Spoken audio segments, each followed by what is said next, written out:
closed. You will have 30 minutes from 2:15 to 2:45 to again visit the exhibitors. Please make your way to the tables so that we can begin the parent panel. You're going to sit, you want to sit there?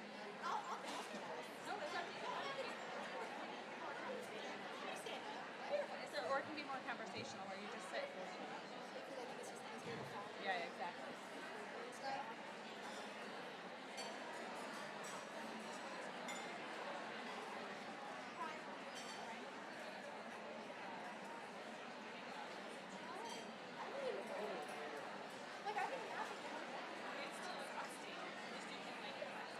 Oh, and then I get to do things all over again tomorrow. Do you? Yeah, I have to run a virtual tomorrow. I don't know why I agreed to it. I Do you know what? But that's, at least you don't have to travel. You'll be doing it from home. I keep panicking and agreeing to stuff on too burned out to do it. So I have learned in the past week that. I'm financial, I'm like freaking out. Like, oh, I'm moving in this. Where are you moving to? Places for sale. We don't need to check. Yeah, so that's what I was finishing the story with my parents. Yeah. We co-owned my property. We co-owned it for 10 years. They wanted to sell. I did not. I only agreed to. I was going to sue them because they thought I had no. Do you have your own guardianship? I'm not under a guardianship. Then why is it a? The place is Because they're co-owned. co-owned? I was 21 when they bought the place. They put my name on the deed so they could get a tax break. I've been paying for it for 7 out of 10 years. They thought I had no claim to the property. No, you do. Of course I did. Right. I was You know this. I'm a lawyer. Really, exactly. I'm a lawyer. Right. That's literally what I was saying to them. Exactly. They took me as far as to go to a mediation to avoid me suing me. And we settled for a sale where I get my percentage. It was a waste of everybody's time. There's going to be like no relationship after that. So it was really weird watching them say nice things. Right. I have not seen them in a year. Right. They don't want to air everybody's dirty laundry. That's what's going on. That's what they. Yes. All right. We are going to begin. All right, we are going to begin the parent panel session. We are grateful to have this year parents of individuals who were on our lived experience panel. So that was some of the feedback that we gathered last year, is people said, hey, we got to hear from the individuals, the autistic individuals themselves, but we really want to have that connection to the impact on the family dynamic and the parent's perspective. And so we're bringing that together for you this year, where you get to hear from some, not all, of the parents from the panelists who you heard this morning. So we have Haley back to facilitate the panel, and I hope this is a great learning experience for you. These are like heartfelt stories. We get to hear about family stories from that time that they received a diagnosis and how autism has impacted their family dynamic. So I'll let Haley take it away, and thank you to the panelists here. We're going to have one more. Ryan is out overseeing the Sensory Museum, so once that slows down and people come back in, he'll be joining the panel as well. So thank you, and thank you for your stories.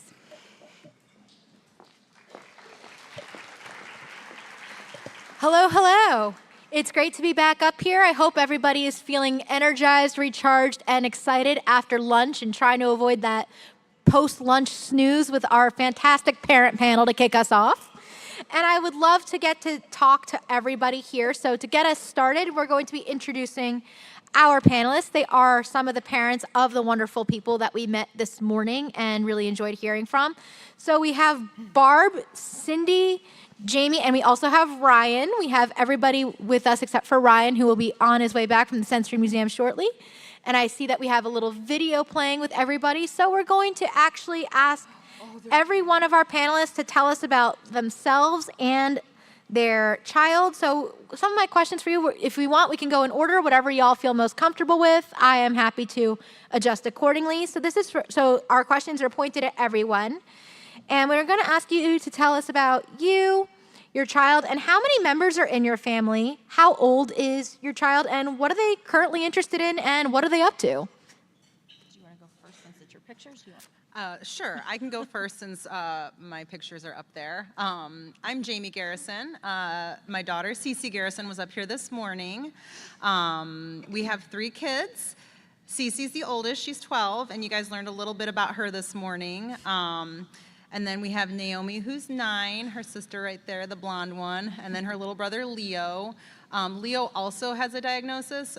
He's autistic. We knew pretty early on for him, and then Naomi, our 9-year-old, is eventually going to get it. We just have not put her through the diagnostic process yet, but our family's really close because we've learned a lot about each other over the years. Do you want to go Barbara? My name is Barb. Is this on? My name is Barb Pritz. My son is Jackson. He was at the end here this morning with the voices. He's 30, and he doesn't do all that at home. I get a one sentence. I was blown away. He has a sister who's 27, Emma, and his father's name is Jim. What else? I wasn't paying attention. Jack works at Schnucks, and he's 30 years old.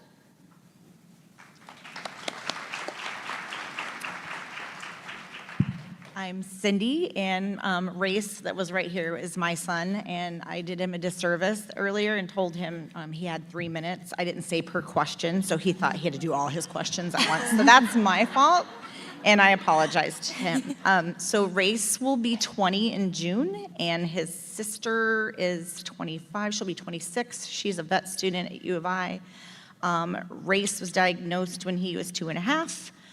And let's see, it's the two of them are my only children, and my husband Ryan, who has the sensory museum outside, and then my mom lives with us. So he's got grandma, and then Ryan's dad and stepmom live next door. So we have a very close family. And you heard that Race likes to collect money, so he works very hard at the Carlock Family Restaurant, and I'm surprised he didn't give them a plug.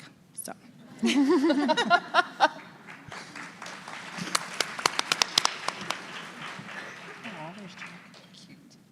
So everybody has a different story here, and we do have an age of ranges represented and different generations of kids, which I think is super interesting and will lead to some really great discussion for us. And for each of you, thinking back to when your child was younger, when did you first notice something was different? And what did that process look like for you? And I know because we do have those generational differences, because we have children here ranging from 12 all the way to 30, what services did they receive or do you wish had been available knowing what you know now? Do you want this way or matter? Okay.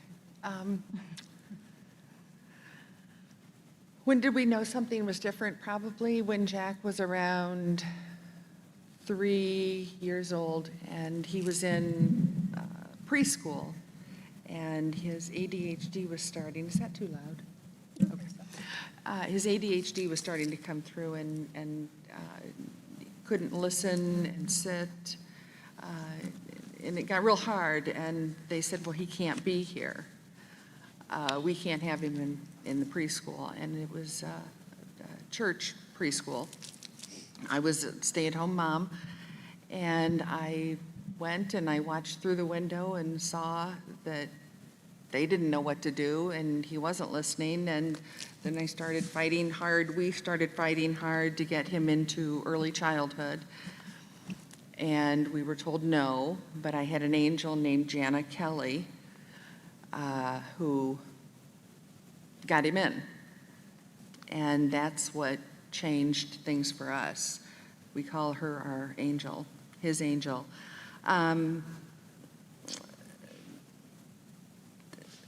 The diagnosis process was not as good as it probably is now. There were 2 doctors in town that diagnosed him with bipolar, so they medicated him as being to where he was almost lethargic, and fought real hard with Unit 5 and finally got the okay from, I can't remember her name, Tori. Was it Tori, Corey? She gave me the okay to us to take him to Chicago to the Bipolar Institute for a full evaluation. They said, no, he doesn't have bipolar, he has autism. What is that? So then you research and you talk to people, and then he started getting services, but it was very challenging. but I'd do it all over again for him. The services were very limited until he got in high school. He had a wonderful aide for 4 years in elementary school, and I think that's when they changed it, that you couldn't have the same aide for more than so many years, because I think we kind of, but she was amazing, and junior high was very challenging.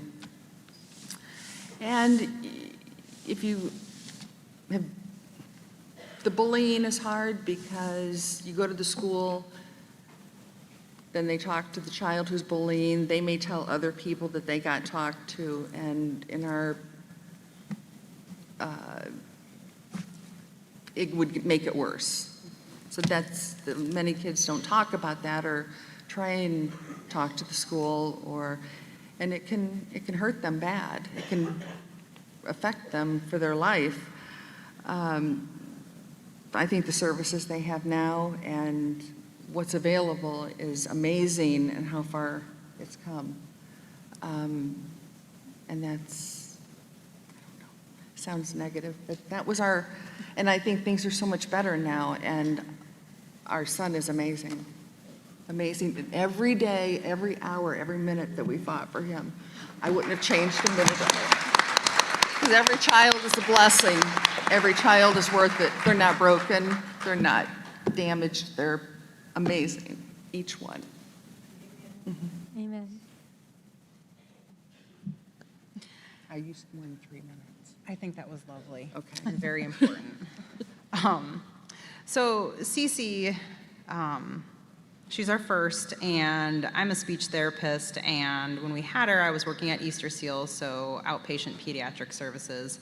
I had worked with kids with autism for a while, mostly boys at the time. Most of my clients were boys. Honestly, I didn't see as many girls, and when I did, they were non-speaking at the time and a lot more disorganized than I saw Cece as. If I didn't do what I did, I don't know that I would have caught it. I think that's pretty typical of a lot of girls that are, just have, they do a good job of, socially fitting in and following rules and just kind of, as Carrie talked about earlier, masking. Now, she was 2 when we kind of noticed she was having some sensory issues, and I was talking to my colleagues at work, and they're like, oh, bring her in, and so we got her an OT eval. I don't remember if she was 2 or 3 when she had her first one, but she was also starting to drop a lot of foods and become really selective in eating, and we still hadn't pinpointed that, oh, she might be on the spectrum. But as she started therapy, and I'd kind of, make jokes about, oh, this happened the other day, and we were kind of giggling about how cute and funny she was. My friend Veronica, who was our OT at the time, we both kind of looked at each other and were like, I don't know, maybe she is. And I had been trained to be on the autism diagnostic team, and just over time, looking at the DSM and all those little check marks that you fill off, I just started to, after every clinic, I'd look over at Veronica and say, I don't know, I think Cece might need to come through clinic. And maybe when she was about 4, we both agreed. And we put her on the wait list. I don't remember how old she was, but she wasn't struggling in any other situation. We had her in therapy, so I wasn't in a rush to get her diagnosed. I just wanted it for peace of mind for her if anything ever happened to me or her dad, to know what's going on, because as a speech therapist, I saw a lot of kids come through clinic at 16, 17 years old, and they had all these other diagnoses like bipolar or, ODD. And I'm like, well, that's not what's going on. It's autism, and you just need different supports. And if we understand it better, then we can help you. So anyways, we got her diagnosed. We actually did it during the COVID shutdown. She was 8. We waited a while. And not really for any other reason besides we already knew what was going on, and she didn't really seem to need it for school. But while we were home during COVID, we had a lot of anxiety come out, and we decided it was time to talk directly to her about it more and go seek the diagnosis, so that when she did go back to school in person, if we needed supports, we can get them for her. So that really, I think, helped. It was a big relief to everybody, except, I think she didn't quite understand it at the time, and over time she did more.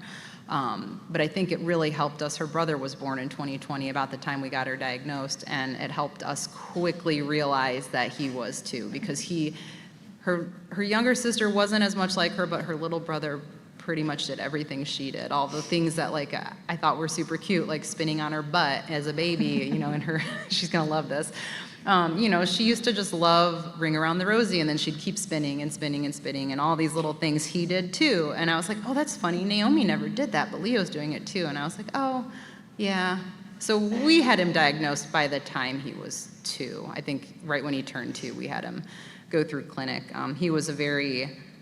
He had a lot of atypical movements. Like he just, when he was sitting, he just did all those little things with his hands that you see a lot of, on videos that you watch on the news, or, educational things where little babies are hand flapping or just kind of posturing. He did all those little things. He was very attached to me, more so than anyone else.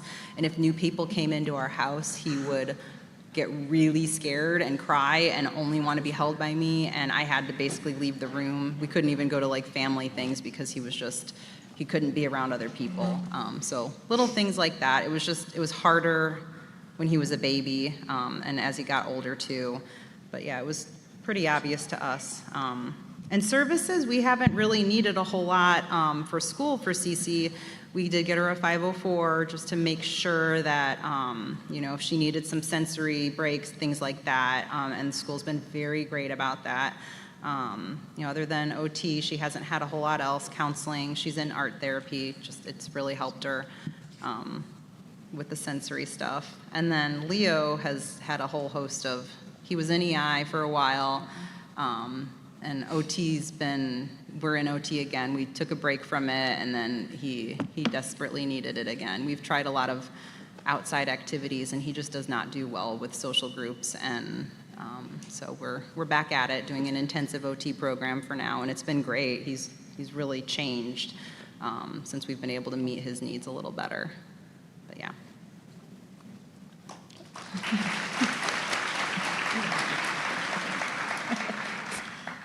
This is Ryan, he just showed up. So Race, like I said, was diagnosed at 2.5. So what made us realize it was, so his sister, you can't compare your children, right? You shouldn't. But his sister was talking at 11 months old, almost, like speaking sentences and things like that. And Race started talking, and then he would say banana and mama and things like that, and then it went away. It just stopped. And something I was going to tell you earlier at lunch, because she's a speech therapist, Race, we'd feed him Jell-O or pudding when he was a baby, and he'd gag, and we used to think that was funny. Well, now knowing back what I know now, I'm like, that was also something that should have cued me in. But we were actually, this is 18 years ago, we were watching Channel 25 while we were eating dinner, and there was a broadcaster who she partnered with Easter Seals and had a 30-minute program about what autism was. And I hadn't really heard about it or what it was. And she started naming off all these things that, does your child do this or this or this or this? And then if you should contact us. And I was like, oh my gosh, Race does that. He does that. And like I said, my mom lives with us, and she's like, that's not Race. And then he was kind of like, no, he's fine. And so I called the number anyway. I filled out all the forms. We went to Champaign. They took Race and did all these tests, and we found out his iron was low and all this other stuff. But yes, Race had an autism diagnosis, and even though I knew, it broke my heart, because I'm like, what's that going to mean for him as he grows up? Because he didn't speak till he was 4 again, and it was Christmas Eve. He had an ear infection, and all of a sudden he started talking. But the minute we found out, the state of Illinois jumped in, and we got speech, occupational, and developmental therapy in our home. But at age 3, it stopped. So that's when the school took over, and he had ECE. He was there from age 3 to 5. And then when he turned 5, they were like, we go to he's in Eureka School District, which is a very small town, which I was excited about, because I'm like, oh, he can, there's not a lot of kids, he'll get more help. But not really. I mean, he did, but in elementary it was hard, but he was so, like, he's really smart. And so they took that as he's going to get bored. So they pushed him too fast, I think, out of the ECE program and into kindergarten. So socially, Race is probably, he's almost 20. I would put him at 13 to 15. But like academically, that kid's like blowing me away. He's so incredibly smart. But as far as other services, I wish would have been available. I know schools can't do this. I would have loved for them to have more aides to help those teachers out because the teachers are trying to do with everybody else, and he was integrated into the other classes. He wasn't always in a special ed classroom. So I think that's what I'd say. Do you have anything else to add? For the record, I totally would have never caught it. It's all her. Okay. All right. We're good. You good?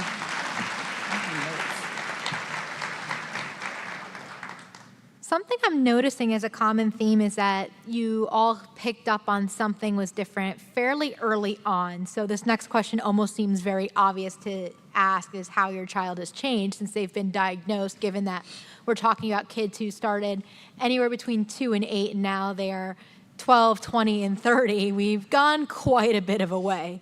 So obviously, no matter who you are, there's big changes from your childhood into being a preteen, being a young adult, and then being in your 30s. So I guess to go with that and not just how they've changed since then, but what are they thriving in now and what do they continue to need support with? And I know everybody's support needs are dynamic as we age. I know the support I needed as a kid is not the support that I need now. And I'm sure it's the same for all of your families as well.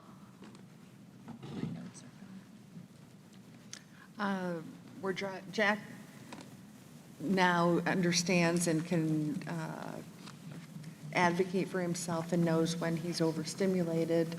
He can verbalize that, and he does.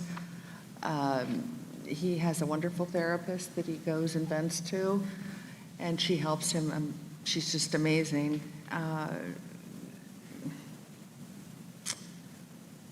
Where does he need support? Maybe in prompts, reminders. But he thrives in just being himself and not trying to pull it in, but he can just be himself. And if he's hyper, he's hyper. If he's stressed, he's more confident within himself. And yeah.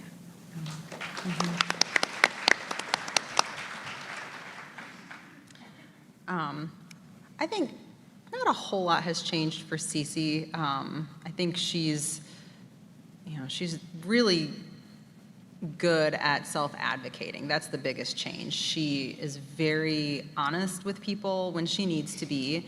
It doesn't always come up in conversation, but when she needs somebody to understand why she's feeling or acting a certain way, she will tell them. And I think she's taken more ownership of the things that, she needs to work on to, self-regulate or just keep health up, things like that. She's a very active kid. She's in ballet, and she also does lyrical. She did gymnastics for a while. She does softball, and with having feeding difficulties, nutrition is a big thing. And so we've kind of placed the burden on her to take care of herself a little bit more because she's getting older, and she's great at it. I think she's good at communicating to us when things are overwhelming or out of sorts, and she's learned more about autism in general. She does a lot of reading on her own. I think she's watching some videos of some other people talking about it because she just knows a lot more than I realize. And so I'm really proud of her for that. And she participated in her 504 update this year. Last year we did it because she was at school, and we kind of got it in place for the following year. And when it came time to reevaluate or just renew it, she was there for it, and she spoke up when she needed to, and she helped write the goals for next year. So yeah, she's doing great. Leo's a lot younger, so we've only had a few years. He's just as kids grow up, they change a lot, and so he's He's always had higher needs and needed more attention, but I feel like this year has been a huge relief after doing a lot of intensive OT and realizing we need to quit working so hard on, just focusing on his needs. We need to make sure that the whole family's being taken care of and take care of our needs along with his. I think things have gotten a lot better. I don't know how many of you have kids at home that need a lot of, mostly attention for safety as far as he goes, because he was a runner. With all the training I've had over the years working with kids, it threw me for a loop. And when you're a parent, it doesn't matter how many tools you have, it's overwhelming. It's hard when you're living it day to day, and it's hard to pull those tools when really you're just in survival mode. He also sleeps better. He was not a good sleeper as a baby, and so I think our ability to help him has changed. So he's a happy kid. He, I think, wants to constantly make jokes, and life is a big, funny joke to him, which doesn't always work in every situation.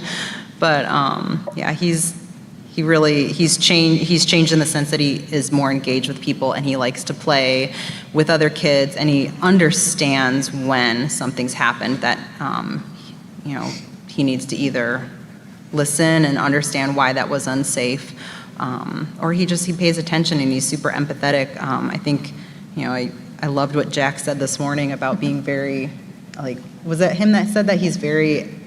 Yeah, I was thinking about Leo, and he's always telling people how much he loves them and how great they are, and he's complimenting people all the time. And I'm like, yeah, I think that's a lot like him too. He's very, very aware of when people have big feelings. I'm sorry a lot. Yes. Sorry He does. about everything. I'm concerned if someone's mad at him. Yes, yeah. I don't know that he quite recognizes that yet, but he does. Like when people have big feelings. His sisters probably wouldn't agree. He's really good at just pestering them, but what little brother isn't?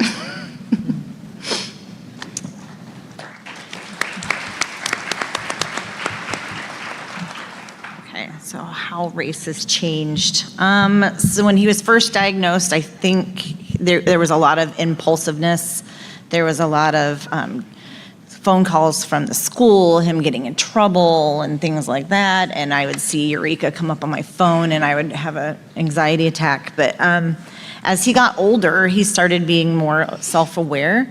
I think it was like at the 6th grade pivot, that's when he's like, gosh, I get in trouble all the time. And he hated that.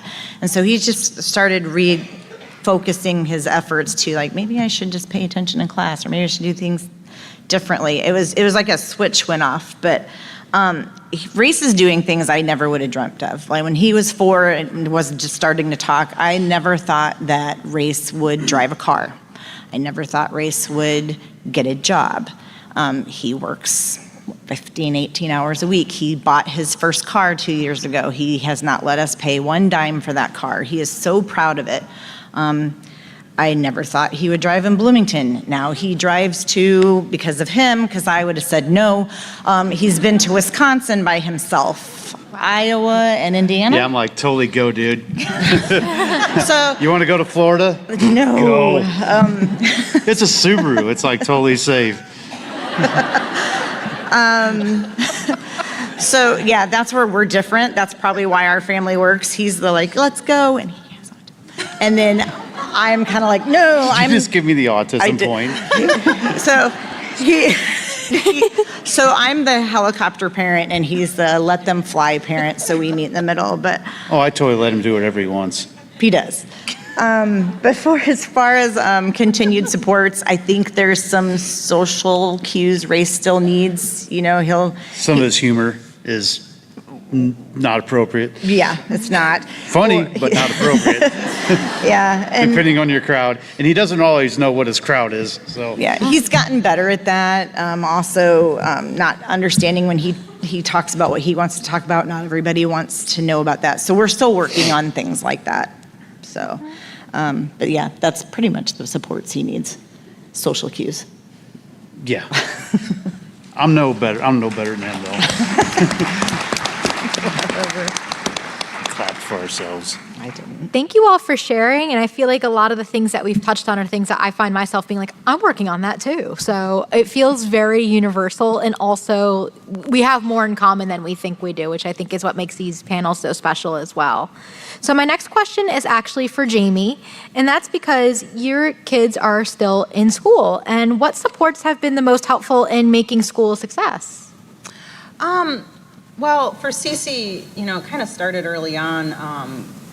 When she first started kindergarten, we didn't have the diagnosis, but she was in OT, and so she did have some needs that I brought up to the school. And the principal at the time was great about trying to offer accommodations. You know, like the lunchroom was a hard part because she wouldn't eat when she was there because she kind of got scared the first couple days after being yelled at to go to the peanut table, even though she didn't have peanut butter. You know, that kind of set her up for failure in this room that was already chaotic and terrible to begin with, and you're supposed to eat in like 15 minutes. And it just, so she was coming home really dysregulated after, you know, starting this new schedule. And they were reasonable, but I did over the years have to ask, you know, I mean, should we just do a 504? Would that make it easier? And every time I would mention that, not like as a threat or anything, I was just asking, like, would it be easier for everyone to remember that she needs a little extra time or, you know, time for transitions and things? She's just such a good student because she's a people pleaser, and you know, every other aspect of her was never an issue at school, but definitely, you know, when you're hungry all day long, it starts to turn into some other troubles. And she also, when she was a baby, I think I had a little PTSD because she was marked as, you know, I can't remember what they call it. It wasn't failure to thrive, but she didn't gain weight for a while, and we had to, like, you know, pay attention to all that. She was watched by GI for a little bit. So I might have, you know, had a little bit more sensitivity to that, but when she got older and emotions change and friendships change, that's when school started to become more of a struggle because of those aspects. And so just making sure that the school was aware of what was going on, and she really didn't need a whole lot other than some minor accommodations, and they were great about it. They let her bring, I think in 4th or 5th grade, she was allowed to bring like a fidget toy and have it in her pocket or just really easily accessible. And in 5th grade at Oakland, it's so cool because they get them set up for middle school by having them, you know, they don't have just one teacher, they shift classes. And so they, you know, have 3 different teachers that they see, and making sure that they were all on board and understood what was going on. And the social worker was really great about helping us out with that. So you know, eventually we decided, because that was the year that she was kind of struggling a little bit more, and acknowledging that she had more anxiety related to some of the social stuff that was going on. And it was affecting school because she wasn't going to school. They agreed, yeah, let's do the 504 to make sure that when she transitions to middle school, which is going to be an even bigger change, that we don't see all those absences, and we can make sure that she feels comfortable and safe when she's there. So accommodations just as far as like being allowed to leave if she needs to, being allowed to have a fidget or some sort of sensory thing, having a peer in the class. That was one of the biggest things in 5th grade. I did not realize how much she leaned on her friends. You know, she had been to school with these kids. She had known some of them since before school, and before she went to kindergarten, and they just knew her so well. And I didn't know this because I wasn't there, but they would know when Cece was having a hard time, and they would swoop in and they would talk her through it, or they would tell somebody else that she needed this, and because she wasn't able to at the time. And when she got into 5th grade, all those friends were in different classes, and so she didn't have a close peer in her class, which just, you know, it really changed how she didn't even want to go to school, which is weird for Cece because she loves school. And so we put that on her 504, so making sure that there was a peer in each home, like she, you know, in middle school, like in each class that she's in, she's on her 504 supposed to be matched up with a peer that she knows. And she was able to make a list of peers that she felt comfortable and confident with, which, you know, sounds a little bit different, like, but the school helped us.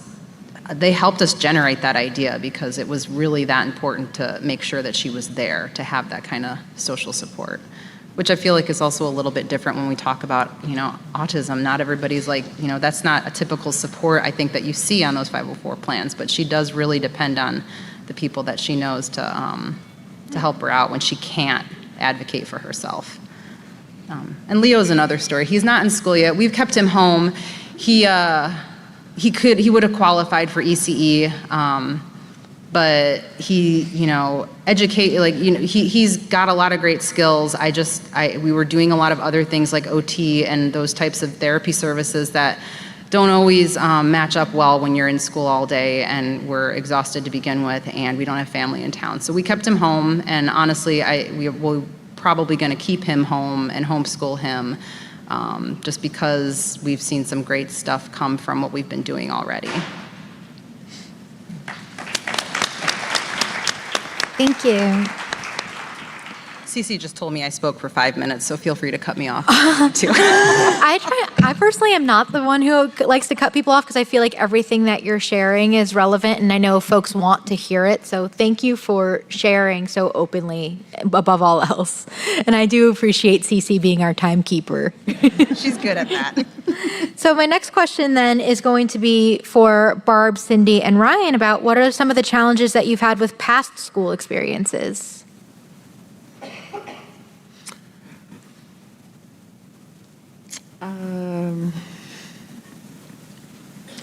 Challenges, not understanding autism, his needs, how to educate. But we're talking 28 years, no, more like 20 years ago. Things are so much different now. Oh, yes. But the social worker came to our home when he was 6 years old and told us he can't be mainstream. He has to be put in the self-contained classroom. He's never going to have a life. He's not going to work. He's not going to have a life. He needs to be in the, and we fought and fought and fought. And here he is. He even, gosh, his biology final his senior year. I asked him if he studied. Review your notes. No, I got this. I said, well, you're not studying. I don't need to. I got this, Mom. Okay, if you come home with less than a C, I'm going to be disappointed. He got 100%. Jack is amazing. He's witty. He's funny. He's smart. He's everything that we are. But there was no one knew how to educate at that time. And we fought to keep him in. Am I answering the question?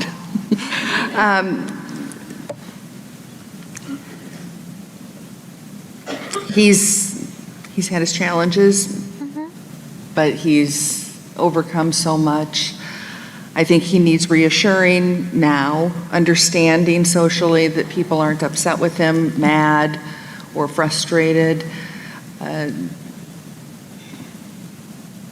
He's not an inconvenience. He still needs prompts and reminders. He's just amazing. I could go on and on. He's just amazing. He really is.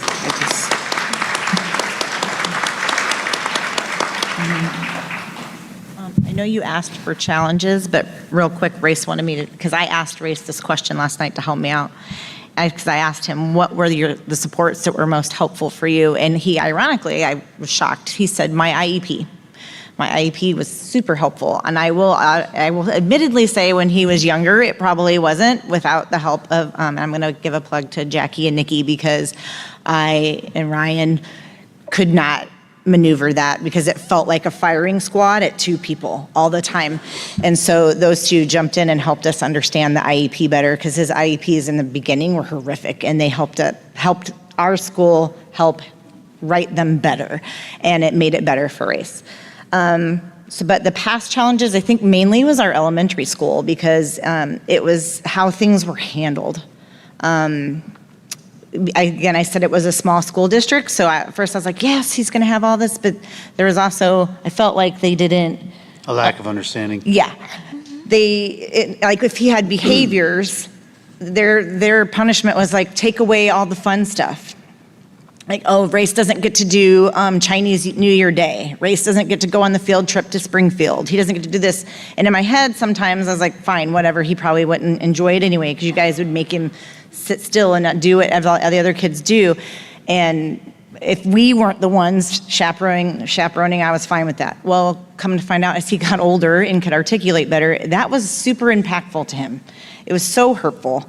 So I wish there would have been better ways that we would have helped him, help them work through some of the struggles he had. And everything he missed out on in school, we did something cooler for him that Yeah. day. It's like, ha Yeah. we're gonna go eat steaks. Right, we would take it. Y'all take him- eating a brown bag lunch. We'd take him to the city museum Yeah. or we'd go out of state somewhere. So we're like, you know Yeah. what, if you don't get to go, I mean, he understood he might have gotten in trouble for something. And he would, if he got in trouble at school, we would explain it to him what happened and he would also not get punished, but there would be consequences at home.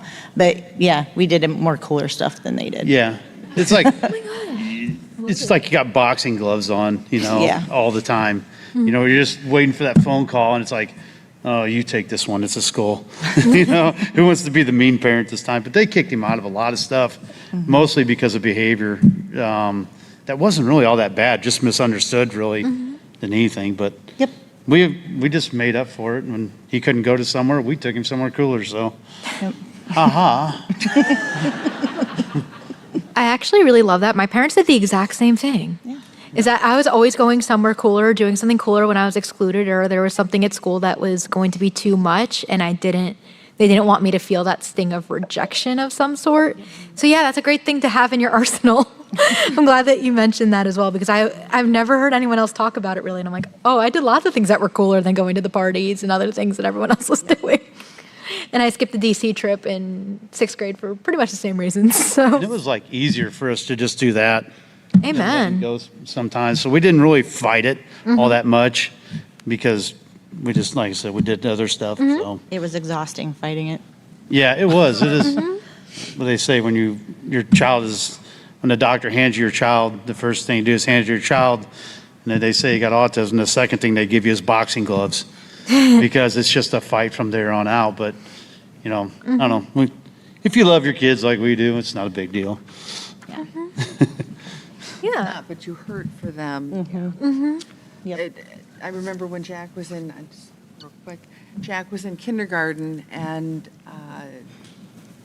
we didn't find out for months that he chewed the skin on his fingernails, anxiety. Well, he had to sit in the corner many days in kindergarten because he couldn't write. He wasn't writing properly, holding his pencil properly. Well, he couldn't hold his pencil properly because they made him wear winter gloves so he wouldn't chew his fingers. So every day, almost, every day, many times, I don't know if you remember, he had to sit in the corner, which was humiliating because then the kids thought if it took a lot for the kids to come around. And I think that's But also it's so important. I think that the that's also educators all great know segues, because something how it that I'm destroys hearing is you're talking about advocating for your families, is that even as time goes on, because a lot of you are telling stories about when your kids were younger, is that your priorities change over time. Is that some of the things that you were advocating for when they were younger might not be the things that you're advocating for today. So my next question is, how did those priorities change over time? Her question. Oh, no, that wasn't mine. You're fine. They were in half. What was the question? Oh, just how your priorities have changed over time. I think my knowledge of things has evolved since I worked with so many families and then saw it firsthand, in our family. We've just focused more on happiness and, instead of trying to fix stuff, we're trying to make sure that we're just meeting their needs. I think my mindset there has really helped, especially with Leo, because he is such a high-need kiddo. And not in a bad way. He's just different, and we're older, so we're more tired too. I was almost 40 when I had him, so our priorities are just focusing on trying to make sure everyone in the house feels safe and happy and loved, and that they can be honest about how they're feeling and what they need at that time. I think really that's it. Thank you. That's beautiful. That's how it should be. It's for sanctuary. Yeah, it's feeling safe at home. Do you want to go 5? Number 5. Which one are we? Your priorities, how those change over time.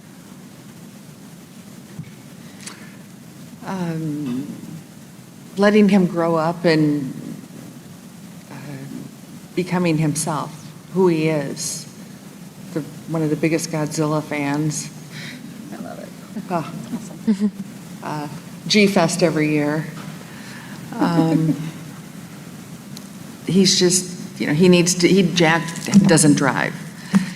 So he needs to be driven to all of his stores all the time. Dad takes him to the ones out of town, and we both do in town, because he's such a huge collector of everything. And we must have 50 tubs in the basement. Yep. And my mother didn't believe me till she came over 2 weeks ago, and she said, "Oh my gosh." She said, you never have to work again. These are vintage and just things that come from China? The Godzillas, where do they come from? Japan? Japan. He can look at a Godzilla and say what year it was made and who made it. Wow. So my priorities is letting Jack be Jack, making sure that he's happy, he's in a good place. That's all I want for him. Yeah. And no new challenges. How do you think our priorities have changed? Well, now that he's got a car and he can go anywhere, it's like, dude, you can't go to certain parts of different places and cities. So now he's got so much more freedom now that He lets him have, not me. I life 360 that kid wherever he goes. yeah. I don't think we're concerned with behaviors any longer. It's more shifted to what you were saying, Barb, with like realizing he's not a little boy anymore and that he's a young man, but with all that the adult things that he's going to have to face. Like right now, he's not interested in dating, but like, how is that going to look for him when he ever decides he wants to date someone? He says he's going to move away from home someday. It used to be, was it a tower in Yeah, he wants to live in an abandoned radio tower. in I Wisconsin? don't know how that's better than what he's got now, because he's got a full apartment in our basement, so. In Like, all right, Wisconsin. dude, let's build it. And he wanted to work at the Dells, and now he wants to be a meteorologist. Just things like that. Like I hope he can achieve all those goals. And my concern is us helping him achieve those goals, not living in a tower. But the rest of it, I'll help him with. It might be a nice tower. I've actually visited the tower with him. So It's not nice. He mapped it out. He knows which one. Oh yeah, he's got it. We've down. investigated the tower. Yeah. So, kind of to keep us on track as well, because I know that I want to respect everybody's time as much as I can too, is how has the community responded to your child's needs? Because I know that especially with the passage of time and as we have more awareness, things have changed as well. I know even when Barb was talking about how things were different with school, that was very similar to when I grew up, which is also very different than today. So how has the community responded generally with your families? With so much more awareness now, I think that the community responds is more positive. I did forget to mention that Stacy and Nikki have been angels for our family as well. I don't know where she is, Nikki and Stacy. They were big helps, and that was part of a big support in the community, and them with helping us with IEPs and everything, because we just didn't know. I think that things are so much better now with the community, with awareness. I agree. Because before, people would just think you're throwing a temper tantrum. Yeah. Take care of your child. Yeah. I think there's still room for growth, but I completely agree with you. I've seen it over the years. My cousin, the reason I even got into speech therapy was I was going to be a special ed teacher. My cousin, that's only a year younger than me, has Down syndrome. So I've been with, the community for a long time. That's where I started my volunteer work when I was a kid. And, things have just changed so much, and people are so much more accepting. We've had great supports from our community, but there's also been times when, it's really hurtful when somebody really dislikes the way that your child's acting and doesn't want them around. And I've experienced that. And it's always been hard for me as a therapist, seeing that happen, to families or hearing those stories. And then I've lived it firsthand too, where I've actually, removed us from a class because I just could not take the attitude of some other parents that were there that didn't think that my kid should be there when how else is he supposed to learn? And I'm there offering full support the whole time, but they just felt like he was too disruptive and didn't feel bad about vocalizing it. So for the most part, it's been a great change. But again, things like this, it's important for people to hear the stories so that they understand. It's only going to change with knowledge.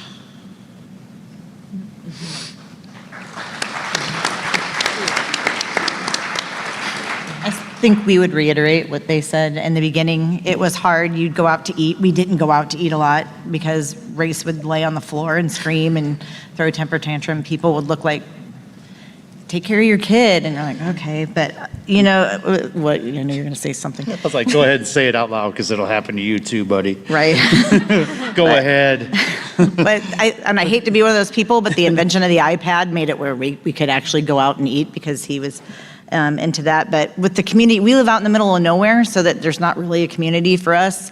But we were given the resources of Jackie and Nikki and Stacy and Shayna Brownlee, and they came into our lives, and that was amazing. And then they told us about TAP and things like that. So I'd say that was pretty much what you guys said. Thank you.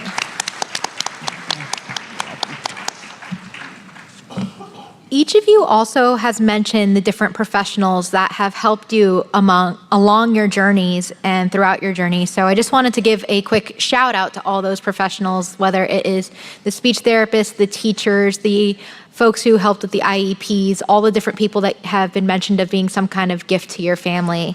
I wanted to just acknowledge that before we move on. So I do want to try to keep us on time. So our next two questions are a little bit more of a lightning round of sorts. So I'm going to ask everybody, looking ahead, what is your greatest hope, and what is your biggest fear for your child's future?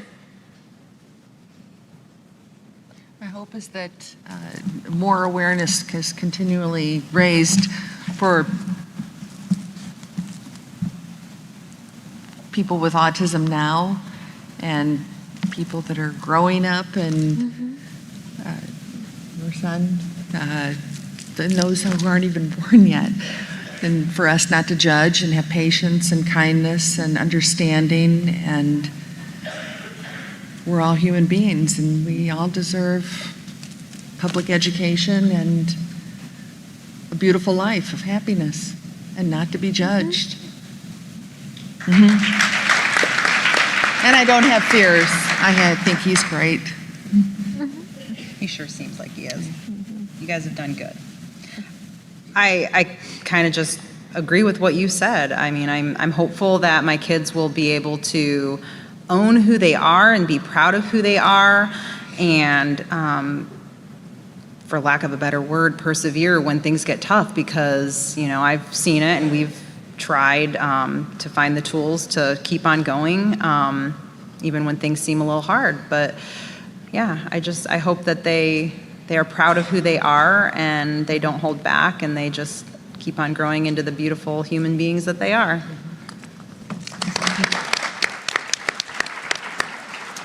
Do you want me to take it? My greatest hopes are basically the same thing. I hope he gets to do the things he wants to do, has the job that he wants to do. I don't care what it is, as long as he's happy. And we tell him that every day, just be happy. Find the person that makes you happy if that's what you want. My fear for him is when we're gone. But he's setting it up so it'll be good all because of him. But I do worry about when we're gone. But his sister is going to take good care. she'll watch him. I only fear that he's going to build something in the basement that'll blow up our house. like some kind of electrical time warp device or something. Other than that, as long as he's happy, that's all I really care about, whatever he wants to do. But we do look pretty far into our future for him. Like, he's got a full apartment in the basement already. And maybe down the road, we got some more property. We'll have a house there, but it's from planning from a long, long time ago. Just in case, the abandoned radio tower doesn't work out for housing, he's still got to play a backup. So, yeah, other than that, as long as he's happy, that's all I care about. Yep.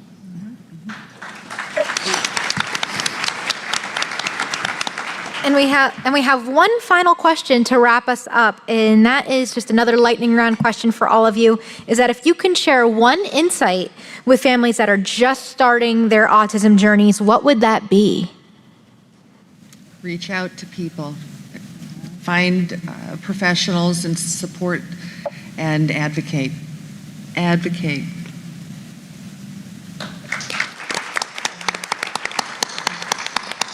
Connection is really important, I think, and it's going to teach your kids to do the same, making sure that you reach out to other families or you're just open. I mean, I try not to hide anything, share the good and the bad. I think that's making sure that you don't keep it in, make sure you share with other people because otherwise they have no clue. Like, most of our friends know that you don't bring things to our house that you don't want broken because Leo will break it. Just be honest and ask for help when you need it. That's, I think, a big problem too. You don't feel like you can put other people in your shoes or that they'll keep your kids as safe as you will, but you need to take care of you too so that you can be the best parent you can be to them.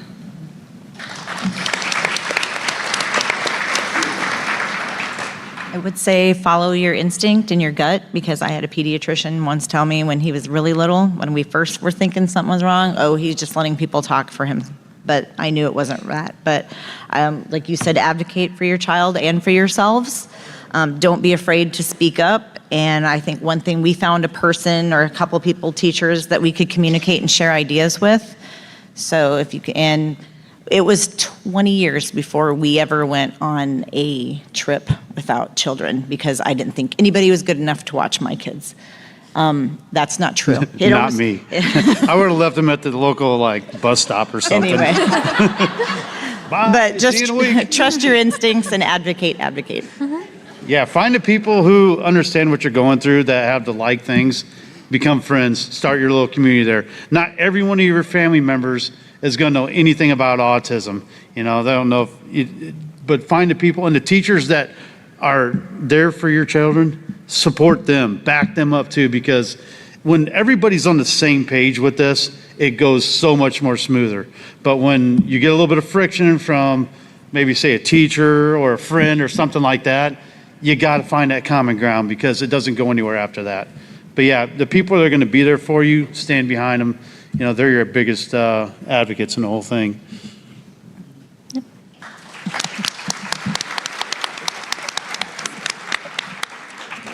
Thank you all again for your insight, your advocacy, and your wisdom, and for being so vulnerable, for coming up here and sharing your lives as well as the lives of your children and the rest of your families. So just give it another hand for our amazing panelists.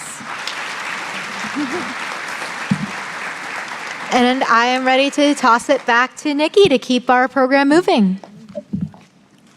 It all comes back to innovating, advocating, and educating. And I think what we heard numerous times is that collaboration is so important. And I think you as educators take time to build those relationships with your families, hear their story. Oftentimes what we see is families had to advocate and go through struggles to receive that diagnosis. So from the very beginning, there's a distrust in professionals. And sometimes it's unfortunate, but that does carry over. And then we hit the school system. And sometimes initially when we're getting kids into school at 3 years old, we're so deficit focused, and so there's this shift, and it doesn't need to be that way. We need to focus on the strengths, and we need to focus on the collaboration. So again, I really appreciate the messages you guys had to share, and it takes a lot to come up here and talk about how autism has impacted your family dynamic. So again, thank you so very, very much for sharing your stories. Okay, so we are just a few minutes after our break. This is a half-an-hour break. There are a couple of updates I want to say. Someone has lost a purse.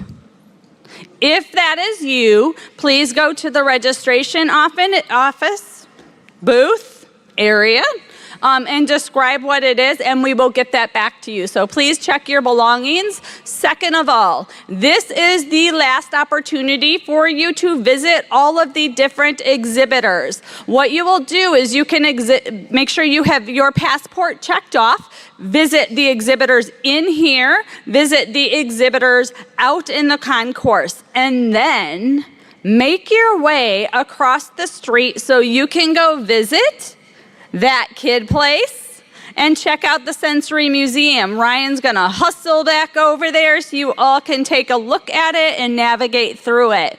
We will come back. Our keynote session begins at 2:45.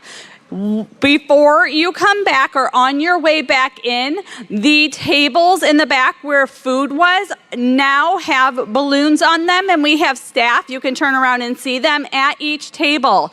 That is where you will turn in your passport. When you turn in your passport, if you've completed all those issues, all those signatures, initials, you're going to be handed a ticket. We will be pulling tickets to win one of these very fantastic raffle baskets at the end of the day. When we come back at 2:45, we will have our keynote speaker, Dithu, and then we will wrap up at 3:45 with closing remarks, do the raffles, and we'll get you out of here pretty quick. So thank you, and go check out those exhibitors and the Sensory Museum. See you back in 30. Woohoo! You gotta go. There's no shuffle. Yeah, they're gonna be waiting.